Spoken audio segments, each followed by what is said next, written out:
So we need to get the facts straight. How does this virus work? How does it transmit? Where does it want to go? And let's protect ourselves. I'm Dr. Peter Lin. I'm a family physician in Toronto, Canada.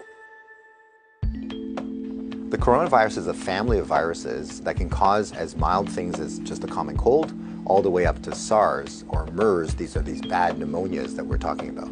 And basically what these viruses are, they look like a tennis ball with all these spikes sticking out of it. And depending on the type of spike, it allows that virus to attach to certain places. So some viruses, they have the spike that attaches to your nose. So basically you just get a common cold. But the SARS virus and this new virus that we're talking about has the spike that allows it to attach to the cells in your lung. And when it attaches there, it puts in information to make photocopies of itself. So it uses our equipment to make more viruses. I'm declaring a public health emergency of international concern over the global outbreak of novel coronavirus. Most of the coronaviruses live in animals. In this particular case, it was from Wuhan. There was a fish market where they were selling live animals. And the thought is that the virus was in a live animal, then it crossed into a human. But then what we found was that people were getting sick in terms of healthcare workers, in terms of family members that were looking after them, which now meant that the virus can pass from human to another human. Just like all viruses, it needs to reach a target, which is your lung. And it has to get there with your help. It has no feet and no wings. So therefore it needs us to move it there. So that's why we keep saying, don't hang around sneezy people because you're gonna breathe it in. And don't touch your face because that's how the virus is gonna get in. The masks are helpful, but they're not necessary because they're leaky. The ones that you and I buy basically have pockets here, so therefore the virus can get in. What the masks really do is they stop us from touching our face. If you're sick, we tend to mask you, so therefore you're not spewing out the viruses to other people sitting around you. The true people that have the real masks are the N95. Those are sealed. These are for the doctors that may be caring for the patients. So in the beginning, the coronavirus will cause kind of like flu-like symptoms or a cold. So people just get the stuffy nose, that kind of thing. But you'll understand that as soon as that virus starts manufacturing in your lung cells, they're producing all these copies of the virus, all of a sudden now you kill the lung cells. So now you can't exchange oxygen, and that's why one of the early symptoms is people get very short of breath and they tend to have a difficult time breathing, and that's why they end up in hospital.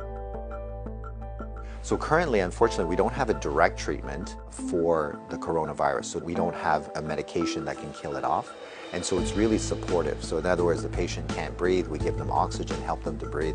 They can't drink, so therefore we give them fluids to support them. Their kidneys begin to shut down, we help them with all those things. So it's a very supportive process. This is a new virus that we've never seen before. So our immune system, our army, are having a hard time figuring out what to do. So usually what we have to do is we make something called antibodies. So these are things that can grab onto the spikes that we see on the virus, and it'll get rid of the virus for you, and that will actually bring you back to good health. So therefore the elderly may have a worse outcome, and of course the young children. So the babies, their immune system is not so good either, so they may not make those antibodies as well.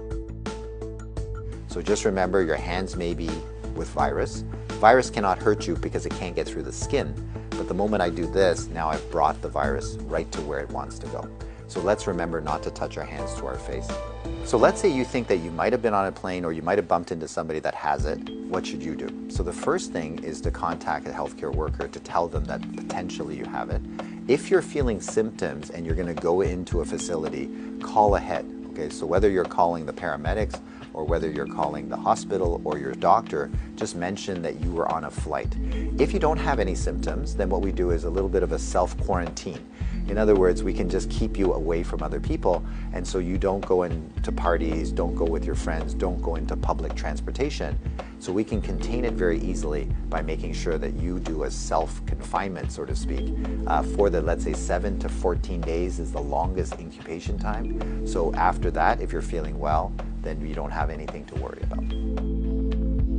If we get the facts right, then we don't have to be overly worried, but we do the right things so that we don't get the virus ourselves and that we don't pass it on to others. And if we look after each other in this way, this virus will have nowhere to go. It needs us to move it, it needs us to make copies for it, and if we don't help it, then the virus will stop.